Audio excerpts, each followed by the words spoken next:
A major came around one day and said, would you like to do something different and interesting? I said, sure, why not?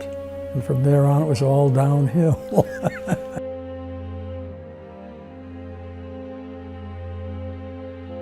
The first thing we noticed was this ghastly smell.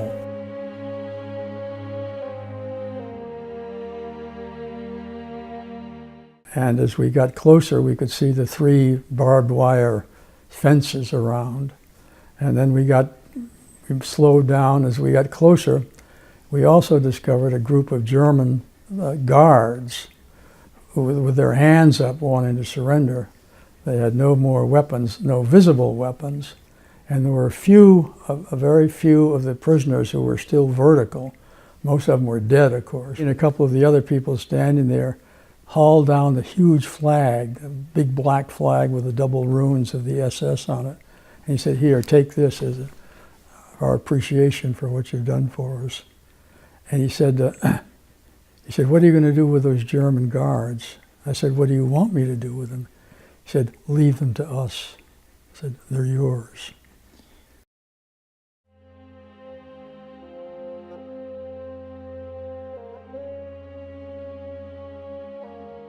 That was, of course, when we dug the famous Berlin Tunnel. I was running the network of agents into the East German Ministry of Posts and Telecommunications, who gave us the information on where the cables were and what was in them.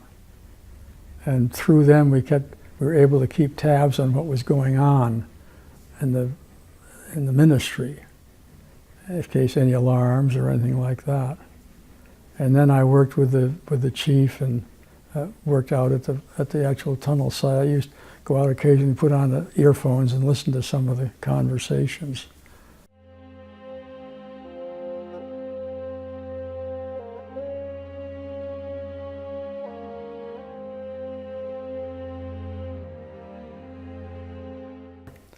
And he had put it in there, but I suspect he did so in a hurry, and instead of leaning it or fastening it to the wall, it had sunk to the very bottom of the tank.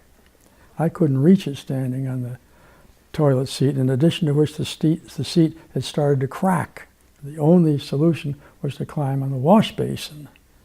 And then maybe I can lean over and get it. Well, that's exactly what I did. I got soaked all the way up my arm down in the flush tank, but I did get the package. And as I was drawing it out, the basin and the plumbing came away from the wall. I jumped down quickly, pushed it back against the wall before it ripped all the plumbing out, and held it there precariously. I put the package under my jacket inside the belt on the back, and Anne-Marie had been waiting outside. She was in on the game, and we sort of sauntered out trying to look casual, you know.